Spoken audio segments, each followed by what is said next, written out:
Good morning guys, আবার নতুন একটা দিন। এখন ঘড়িতে বাজে প্রায় ভোর 4:30 5টা। আমরা অলরেডি তৈরি হয়ে গেছি। কীভাবে তৈরি হলাম সেটা দেখার টাইম পাইনি, এতটা তাড়াহুড়ো ছিলাম। তো আমরা অপেক্ষা করছি গাড়ির জন্য। গাড়ি এলেই আমরা বেরিয়ে যাবো। আজকে আমরা গৌরীকুণ্ডের দিকে যাব এবং ওখান দিয়ে তারপরে আমাদের ফাইনাল ট্রেকিং আগামীকাল সকাল থেকে শুরু হবে। এই যে আমাদের ঠিক হচ্ছে পুরো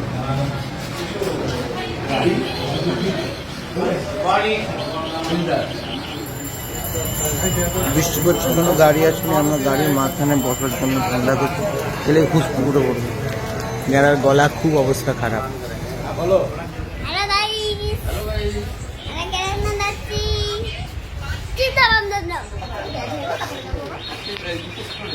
চারটে দিয়ে অপেক্ষা করে এখন এসছে গাড়ি।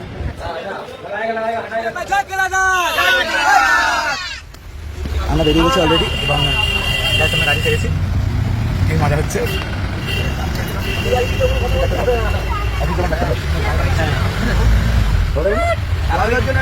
মোটা বুড়ির ভিতরে জল খালি।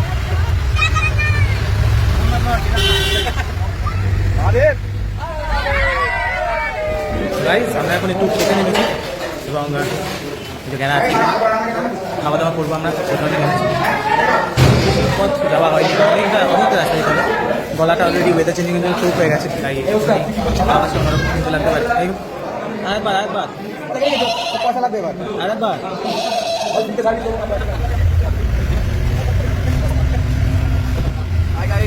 আমরা এখন যাচ্ছি বৃষ্টির মধ্যে দিয়ে পাহাড় ভেদ করে।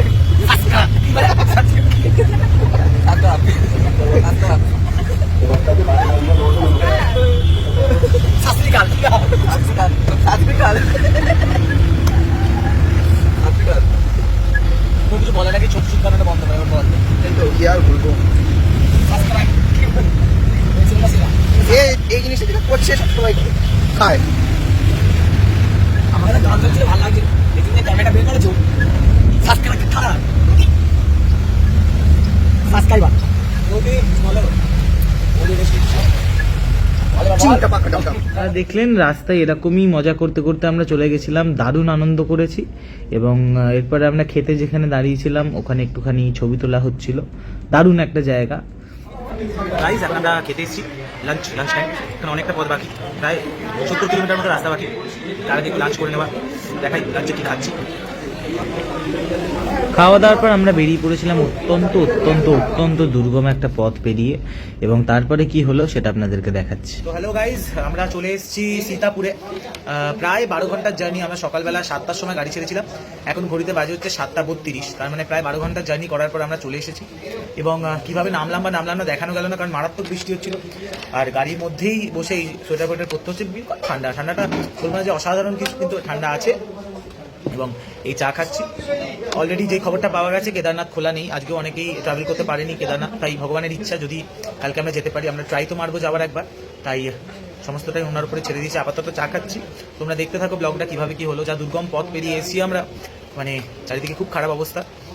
ঠিকঠাক সব হোক এটাই চাই। তোমরা কানেক্টেড থাকো, দেখা যাচ্ছে তারপরে কি হয়। হ্যালো গাইস, আমরা হোটেলে এসেছি। দেখুন, এটা দেখিয়ে দিয়ে হচ্ছে আমাদের হোটেল। ঠিক আছে, আমরা এখানে আছি। এই হচ্ছে আমাদের বৌদি। কি বলতে চাও বৌদি? হ্যাঁ, আমরা পৌঁছে গেছি। কোথায় পৌঁছেছি? সোনপ্রয়াগ পৌঁছে গেছি। তো প্রচন্ড ঠান্ডা লাগছে, আর কিছু বলার নেই। এখন গিয়ে ড্রেস চেঞ্জ করে শুয়ে পড়বো। ব্যাস। আর কালকে জানি না কি হবে, আমরা পৌঁছাতে পারবো কি পারবো না, দেখা যাক কি হয়।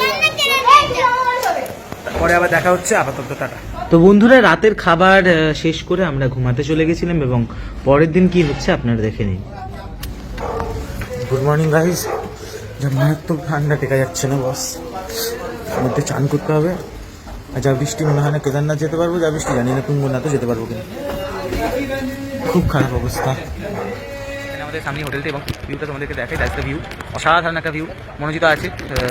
আমরা জানি না কখন কি হবে, কখন কি বেরোনো হবে, কারণ এখনও গতকাল ল্যান্ডস্লাইড হচ্ছে গৌরীকুণ্ডে। অলরেডি রাস্তাঘাটের অবস্থা খারাপ। প্রায় 2600 লোক আটকে আছে গৌরীকুণ্ডে। তাদেরকে আগে রিলিজ করা হবে, তারপর আমাদের দিকে ছাড়বে। তাই আমরা এখন কনফিউজ, আমরা কেদারনাথ যাবো না যে তুঙ্গনাথ করে নেবো। দেখা যাক, সমস্তটাই মহাদেবের ইচ্ছা অনুযায়ী চাইবেন তাই হবে। যাই হোক, এখানে মনোজিত আছে। হ্যাঁ মনোজিত বল। হ্যালো, এখানে ঠান্ডা খুব একটা নেই। তো আমাদের বৃষ্টিটা আপাতত নিচে তাই না, উপরে কোথা থেকে ঠান্ডা হবে।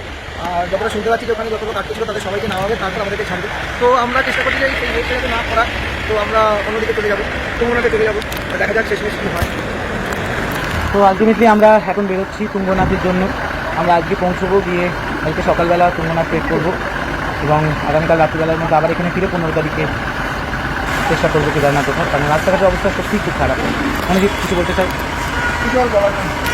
অনেক খারাপ, দেখা যাক বলার না। তো গাইজ আবার আমরা চলে গেছিলাম দুর্গম পথ পেরিয়ে চোপতা ভ্যালির দিকে, কারণ ওখানেই স্টে করে আগামীকাল সকালে আমরা আবার ট্রেক করব তুঙ্গনাথের দিকে। তাই হোমস্টে থেকে আমাদের বাইরের ভিউটা তোমরা একবার দেখে নাও।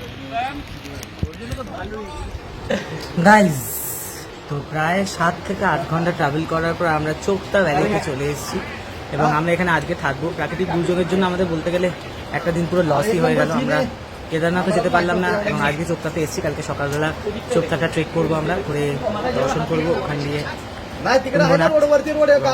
দেখাই একটু ভিউটা, তাহলে বুঝতে পারবে এত অসাধারণ একটা view দেখাচ্ছি।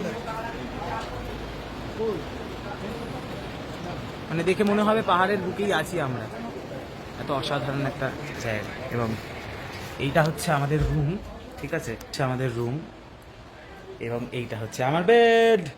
তাই অসাধারণ একটা প্লেস, তাই বলার কিচ্ছু নেই। তো এই রেনকোটটা এখান দিয়ে জোগাড় করেছি এবং দাদা আছে অরিজিতে, কিছু বলো। বৌদিও আছে। কেমন বৌদি, কেমন এনজয় করছো বলো জায়গাটা? কিছু করার নেই, বৃষ্টির জন্য আমাদের একটা দিন পুরো ম্যাচাকার। কালকে আমরা অধিনাথটা হলো না, মনটা খারাপ, কিন্তু এই হলো এই হওয়ার জন্য আমরা আবার আসবো, এটাই হচ্ছে ব্যাপার। তোমাদেরকে একটু দেখাই চারিদিক।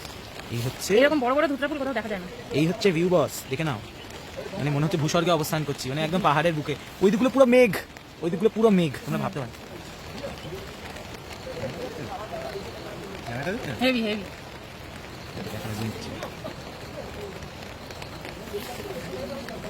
চলো তো আমরা এখন এই আন্টির হোটেলে আছি। আন্টি তোরা হাই বল দো। আন্টির হোটেলে আমরা এসেছি, পুরো ঘরোয়া একটা আয়োজন।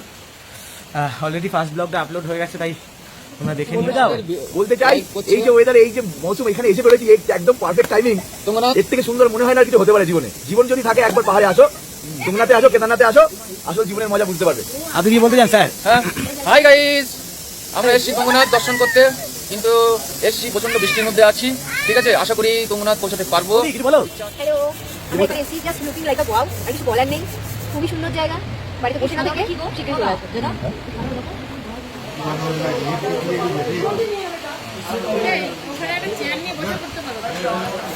आंटी का होटल में हम लोग आए हैं और यहाँ पर हम लोग खाना खा रहे हैं और यहाँ पर ही रहेंगे। आंटी कैसा लग रहा है हम लोग यहाँ पर आए हैं? बहुत अच्छा लग रहा है मुझे, अच्छा लग रहा है। आप इतना प्यार से हम लोग को खिला रहे हैं, यही बहुत अच्छा है। अरे एक ही रिक्वेस्ट है, खाना में तीखा मत दीजिएगा। আমাদের বৌদি নিজেই খাবার দিচ্ছে। গাইজ এখন ঘড়িতে বাজে 8:17 সন্ধ্যাবেলা। একটু পরে আমরা ডিনার করতে আসবো। কালকে আবার ভোর 4টার সময় বেরোনো, কারণ কালকে আমরা তুঙ্গনাথে ট্রেক করছি, উঠছি। এবং এক্ষুনি ঘর থেকে বেরোলাম, কারণ এক্ষুনি একটা ধস নেমেছে, গুড় গুড় করে আওয়াজ হলো। আর তাই জন্য আমরা দেখতে বেরোলাম। জায়গাটা ভালো, খুবই সুন্দর, খুবই মানে বোঝাতে পারবো না। কিন্তু ওই খাবারের এত দাম শুনেই পাগল হয়ে যাচ্ছে। 80 টাকা ভাই একটা ডিমের দাম। যাই হোক, কিছু করার নেই, ওদেরও শহর থেকে আনাতে হয়, ঋষিকেশ থেকে আসে জিনিসপত্র। এবং পাহাড়, সত্যি পাহাড় বড্ড প্রিয়। এই দৃশ্য পাহাড়েই দেখা যাবে। ঠিক মনে হচ্ছে একটা ক্যানভাসে টুনি লাইট জ্বালিয়ে দিয়েছে। এইটা হচ্ছে আমাদের হোমস্টে। চা খেতে এসেছি বস, সবাই। অন্ধকার তো লাগছে, কিছু বলতে চাও? চা কেমন লাগছে? চা তখন আসি, বলে এতদিন পর ডিম পেয়েছি আমরা। কেনা কিছু বল। মনটা শুকেই পেট ভরে গেল, খাবো কি? মনে কিছু বলো। ডিমটা আমাকে দিয়ে দিস, ঠিক আছে? আনন্দ খুনসুটিগুলোই হচ্ছিল আমাদের, এইভাবেই যাচ্ছিল সময়। একটা দিন পুরো লস গেল, তাও আমরা আনন্দ করছিলাম। এবং এই পরের ব্লগে আপনারা দেখতে পাবেন যে কিভাবে আমরা তুঙ্গনাথ উঠছি এবং এই ভদ্রলোকের সঙ্গে দেখা খেতে গিয়ে। তাই এনাকে দেখিয়েই এই ব্লগটা শেষ করছি। পরের ব্লগটা অবশ্যই দেখবেন, ভালোবাসা দেবেন। Thank you.